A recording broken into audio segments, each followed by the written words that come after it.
We will implode more patriotic news. Thank you. Melania just gave huge gift to Americans after Michelle Obama selfishly took it from everyone. The transfer of power from one party to another with a new president is always a happy day for those who voted for the new guy. All the hopes and dreams of his party are hung on the newly minted president and all those campaign promises that he ran on. A lot of the time though, that stuff never actually happens. In many cases, those empty promises are left unfulfilled and the people just get angry. That hasn't been the case with President Trump during his first 7 months in office. He has been able to get an incredible amount done toward keeping his campaign promises, not the least of which is cutting spending. Given, the guy that he's being compared to didn't give him a whole lot of competition in the getting things done department. However, he's not letting that slow him down. The mammoth beast of a budget that the Obamas had created for White House staff was one of the first things to go.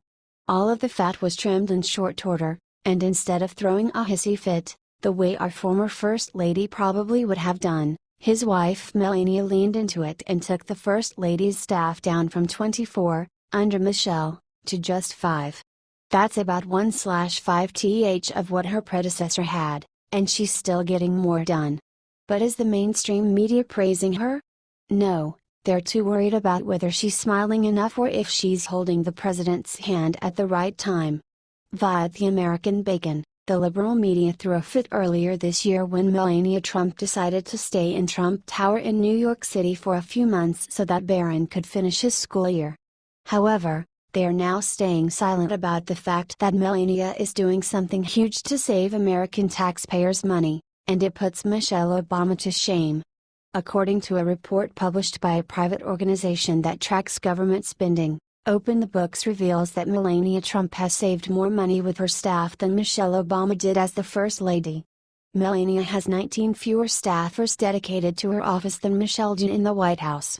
Mrs. Trump has 5 staffers versus the 24 staffers who served Michelle Obama, reports Inquisitor. Melania could have 24 staffers, like Michelle, but part of the Trump plan was to streamline the White House staff, which under the Obamas had become a bloated bureaucracy. Michelle was such a prima donna that she employed numerous staffers, including schedulers, directors, planners, associates, social and press secretaries, and other assistants. So, how much is Melania saving taxpayers? Approximately $5.1 million a year, but that's not all. Overall, the Trump White House is saving a total of $22 million. President Trump's leaner White House payroll, as reported by Forbes, is saving taxpayers $22 million overall. This information is verified by the fact that the current salaries for White House employees was made public on Friday. Donald Trump, Ivanka Trump, and Jared Kushner are taking a total salary of $0, according to Inquisitor. Since Melania Trump has lived the life of a very rich woman in her adult years, especially after marrying Donald Trump, common sense would suggest that she'd be the one who would go in for the lavish spending, but that's just not so. On the other hand, Michelle Obama's previous home was in Chicago, and while it was a beautiful house in an upscale neighborhood, it was far from the digs of the Oprah and Richard Branson set, who were two people the Obamas loved to hobnob with on their lavish vacations. While one would think, given their histories, Michelle would expect fewer luxuries, her 8 years as the First Lady proved that's not the case, either. We have to remember that Melania Trump grew up in a communist country. She grew up poor and watched her parents be very frugal with what little money they earned. Melania grew up with humble roots in Sevnica, Slovenia, where she was known as Melania Genevs and lived in communist-style apartment housing that overlooked a river and smoking factory chimneys, Associated Press reports.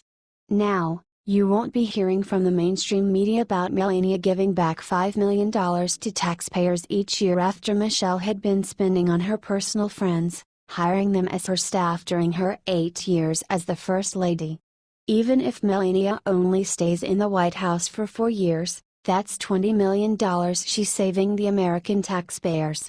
It just goes to show you the character of Melania. No one would have questioned if she, like Michelle, hired 24 staffers.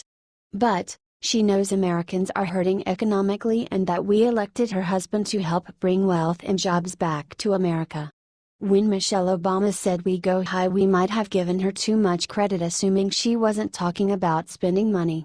It turns out that she and her husband mostly like to get their high, spending our money on ridiculous things, making themselves look good, and it didn't take much to outshine them. Thankfully, the new First Lady has some class and she is taking care to be judicious with the taxpayer money that she's been entrusted with.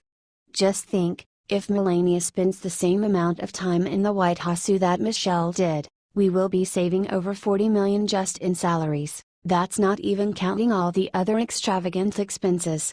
That plus the fact that we get to look at her instead of the lady she replaced makes it sound like a pretty good deal to me. Source: The American Bacon. Share if you're grateful that Melania is our First Lady.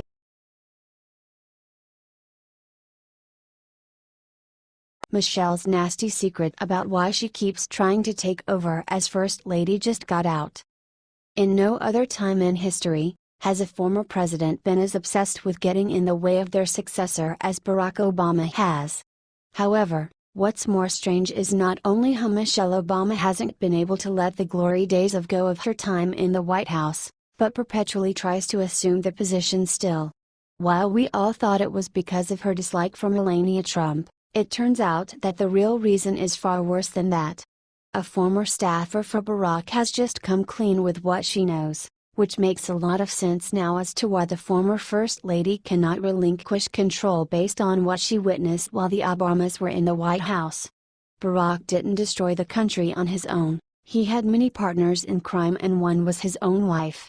Regardless of the pretenses that the pair put on for 8 years about their supposedly perfect marriage, it's not hard to see how Michelle was probably difficult to live with. Now we know that she wanted to act as president more than he actually did his job, as the power struggle within the couple was on full display to those who worked around them every day. While Michelle is desperate to reclaim her role as the First Lady, it seems to have more to do with her lust for power than it does her disdain for her successor. In a recent interview, a former Obama aide opened up about her experiences in the White House with these two, noting that it was really Michelle who ran the show. While this isn't surprising since for 8 years, America saw that she definitely wore the pants in that relationship, what else Alyssa Mastromenico cared to share will probably come at a shock. The Daily Mail reports, "If you don't email him, I will." Obama's deputy chief of staff fondly reveals how ex-president played Cupid for her, as she opens up on life at his side, and explains why Michelle was really the boss. The former White House deputy chief of staff for Barack Obama claimed that the president once gave her dating advice in 2006 when they were on a return trip to Chicago from Iowa. In an interview with The Times, Alyssa Mastromenico shared how the at-the-time Illinois senator once threatened to text one of Senator Tom Harkin's staffers on her behalf when he saw him checking her out. "Obama turned to me and said, 'Look, he was really into you. And if you don't email him, I will,'" she writes in her book about her time working with Obama called "Who Thought This Was a Good Idea?" And the upstate New York native doesn't have an idea of what the email would have entailed. "I can only imagine," the 41-year-old said in the interview. When the former commander-in-chief wasn't playing matchmaker, he was likely taking orders from his demanding wife, considering that Mastromenico said that Michelle's the boss. Although the former aide said this with sincerity and flatter for the former FLOTUS, it's not hard to believe what the reality of this boss mentality wasn't always pretty. But the true person in charge of the White House was the First Lady Michelle Obama, Mastromenico told the Daily Mail. "She's the boss." The aide explained that there was nothing to be afraid of when our apparently passive president got mad at staffers. However, if you got in Michelle's crosshairs, you'd better watch out. If he was mad at you for any reason, you'd be, like, okay. If she was mad at you. If you thought for some reason she might be, you were, like, I'm in so much trouble, Mastromenico explained, according to the Daily Mail. Michelle likely enjoyed having this kind of power over people and is really struggling with relinquishing that now. This is obvious in the constant ways she keeps reappearing on the scene, the assertive public statements she makes to sound like she's on the top of people's minds, and of course following the actual president and first lady around in their shadows to keep tabs on everything they do. While just about anyone could have done a better job as president than Barack Obama, Michelle was not one of them who probably thought she was more suited for the position that he was. Knowing that she was who was really in charge in the White House that whole time, leaves one to wonder which ones, or how many, of her husband's failures as president she had a part of. H/T, American.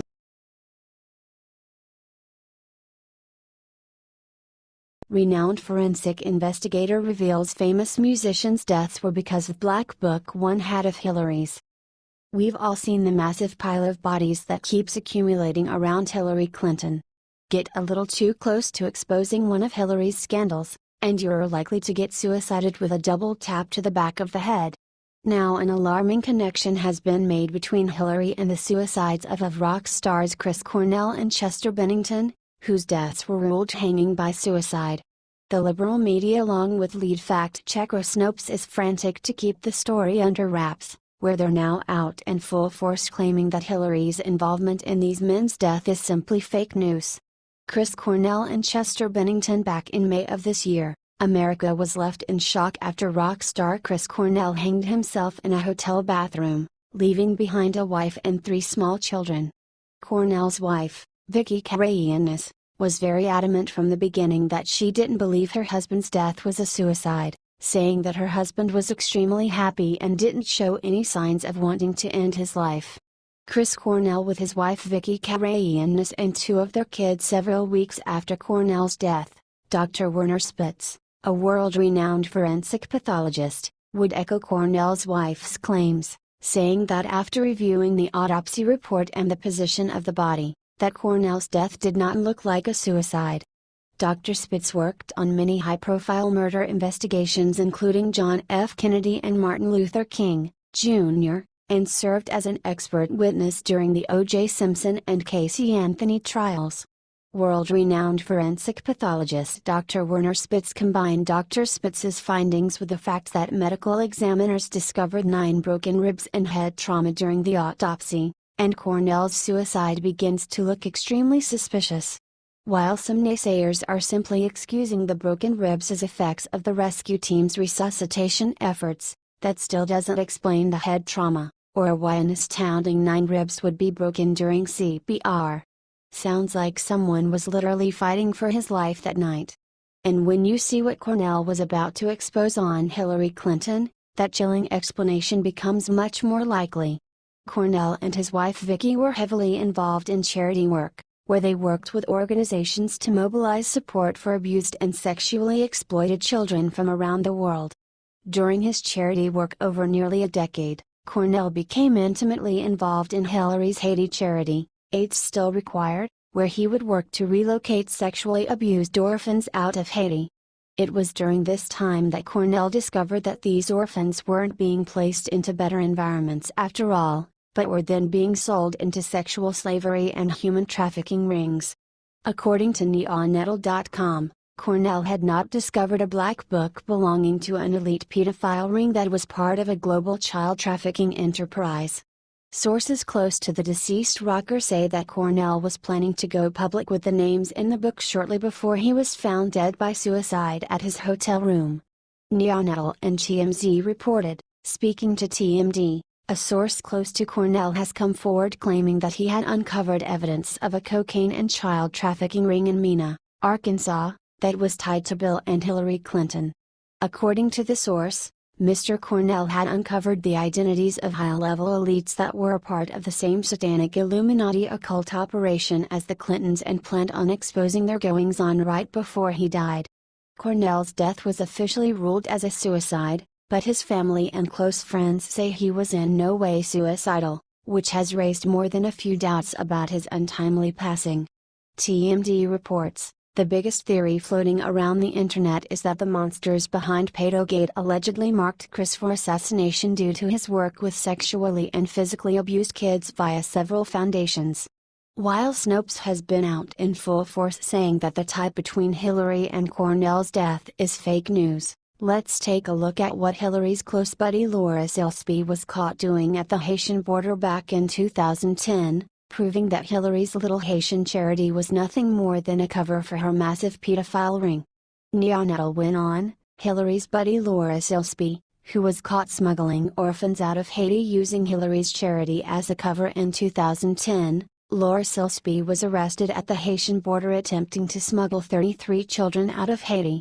In the Virgin Islands resides an alleged secret hideaway for the child trafficking ring nicknamed Pedo Island, where billionaire child sex offender Jeffrey Epstein and the Clintons have reportedly been known to take trips back and forth together to this spot with Hollywood celebrities. According to the public record, Laura Silsby was smuggling kids out of Haiti from the very orphanage that was run by Comet Ping Pong pizza shop owner James Alifantis, lawyer Max Maccabi and his father Michael Maccabi. Remember, Pizzagate? It doesn't seem like fake news any longer, does it? What's chilling is that Hillary wasn't quite done yet silencing Cornell, but appears to have taken out his best friend too, Linkin Park frontman Chester Bennington. Bennington was very active in Cornell's charities, and knew of the corruption going on with the pedophile ring in Haiti. He too would be dead by suicide 2 months later, in a suicide eerily similar to Cornell's. Many believe that Bennington's suicide was staged on the same day of Cornell's birthday, so it would appear as though Bennington was grieving the loss of his friend. It's blatantly apparent that Hillary will keep on silencing those who get too close to uncovering her dirty secrets. Of course, the liberal media will continue to excuse incidents like this as fake news, but examine the facts and make your own conclusion. When family members and leading forensic pathologists are calling BS, it's easy to see that there's far more to the story than the mainstream media is letting on. Daily Mail,